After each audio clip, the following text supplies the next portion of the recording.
blessings, new opportunities. Yes. Welcome to season 1, episode 2. Episode 2 is... So episode 2 is moving on from our last episode, which was CV writing. If you haven't watched it, go check that out right now. So it's literally following on from the last episode.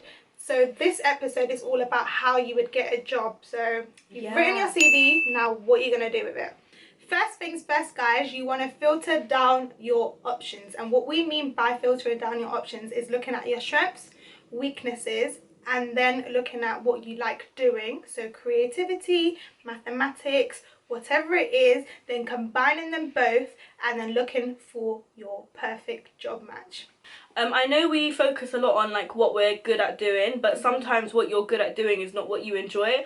And if you go into a field which you don't like working in, that could be a downer and put a downer on your mood. So take into consideration where you may be able to progress, what you're going to enjoy, because those things ultimately do matter more than you actually having the right qualifications or anything like that for a job. You need to be happy in the job. But yeah, 100%. yeah, totally agreed. So don't feel like, oh, I need to go and get a job straight away, so I'm just going to do whatever. Try your best to do what you love from the get-go, because it will help you in building your skill sets in the sector to climb your way up. But we all gotta do what we gotta do sometimes, and that's okay too. Okay. Yeah. Okay guys, so step number 2 is you want to start browsing. So once you've got this definite answer in your head as to where you're kind of looking, you want to go onto Google or Yahoo, whatever you guys use, and you basically need to search for the job that you are looking to apply for. 9 times out of 10 they will bring up sites like Indeed, TOTALJOBS, LinkedIn. So those I think are actually the most perfect place to start, because sometimes when you're looking for one job, you can type it into the field and they'll give you more jobs that relate to that field that you probably weren't even thinking about. So that gives you inspo if you like. So yeah, I would start with those websites because they're actually pretty decent. They have so many options. And then once you've done that, you pick the, let's say, top 5 of those jobs that you're interested in or that you think, okay, like I might want to do that. And then I would recommend going onto their actual website. Say for example you're into retail, you like customer facing jobs, and it may just be a part-time job for you, and you find Tesco's, let's say for example. You could obviously look at the job description, everything on Indeed or whatever website you're on, but you would also probably benefit from going onto their actual website. And every website, as far as I'm aware, has an about section. To which you can read about their history, how they were founded, all of that stuff. So that would probably be the next step after that. So while you're already on their page, I would say it's more likely that you would probably maybe be noticed more, should I say, if you were to actually apply through their website. So I know they've got like an about page. They probably have a careers tab or something like that, or a join me, you know, them kind of tabs. You would then click on that and see what the application process would be for that. I just feel like with Indeed and stuff like that, I'm pretty sure they have to filter down quite a bit, and the employee must get so many applications from that. Whereas if you've used the initiative to go onto their website, which means you've already done your browse, you've gone through the tabs, you've obviously found the join me or the careers tab, it just makes more sense for them to think, okay, like they've used their initiative and maybe, you know, give your CV a proper look first. Who knows?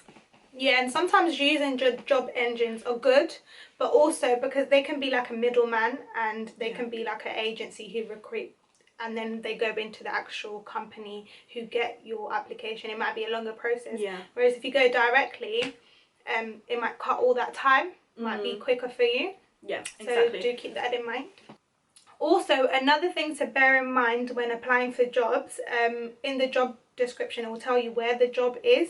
It's always good to organise yourself and go and look at the distance from your home to the job, because at the beginning you might be like, okay, I just want the job, I don't really care, but you don't realise if you pick something and it's too late, you can't go back, and now you're committed to a job that's too far and it's draining you, and you don't want to do that. So make sure you look at the location and the distance from your home to the job. Make sure it's good for you so you can be punctual. You can always make it to work on time. This can help you kind of decide if this is what you want to do, if you want to commit to this job, in case it can be too far. But if you love it, you might be like, hey, I want to commit, I want to go ahead.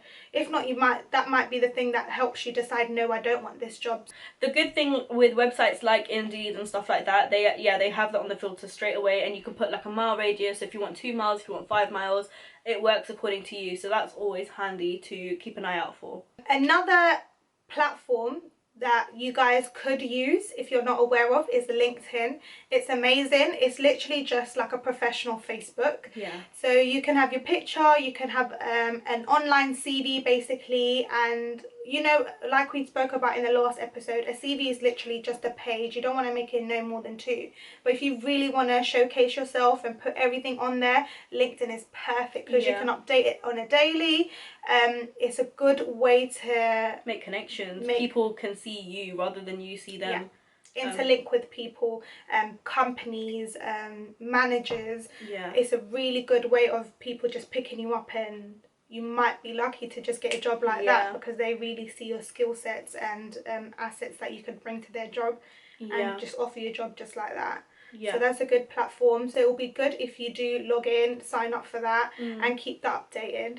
The key thing for LinkedIn as well is that if you're consistent with it, it can pay off in great ways. It's basically like a live portfolio, and every time something happens in your career, you just keep uploading and you keep updating it.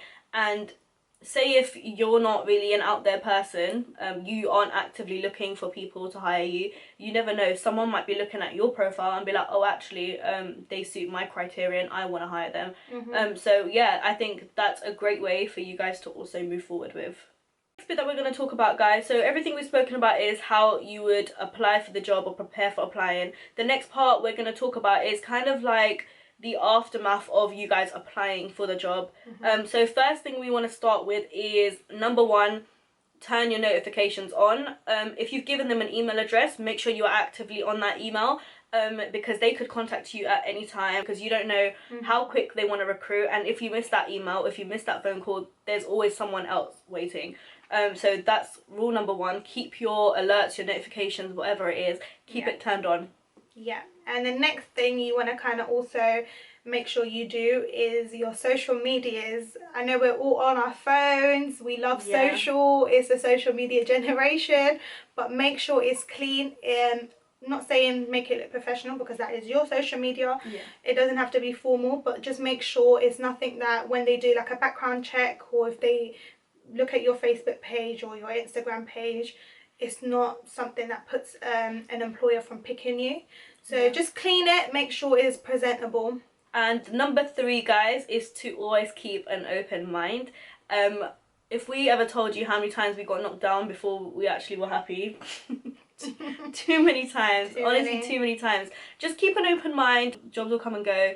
You just need to believe in yourself. Just don't beat yourself up about it, because there's always something out there that's probably better suited to you, and if it doesn't work, it's probably for a reason. So don't be too disheartened, don't be upset. On yourself, yeah, like these things happen, they're part of a growing progress, and you just need to think of it as an experience. So you applied to your job, you now know how to apply for a job. That's one thing out of the way that you didn't know before. So yeah, it's just a learning lesson for everyone. Also, this is something that a lot of people might not actually think of doing, but life can be hectic and crazy, and in between jobs, one thing you want to do is make sure you kind of do everything you want to do, or get rid of the things that you don't want to do. You want to just get yourself organized and do everything that you want to do, and this can be like silly stuff like just getting your life in order, like your room in order, or booking a holiday if you need it before anything starts. Like just little things like that. Just make sure you organize yourself so you're ready for the next chapter of your life.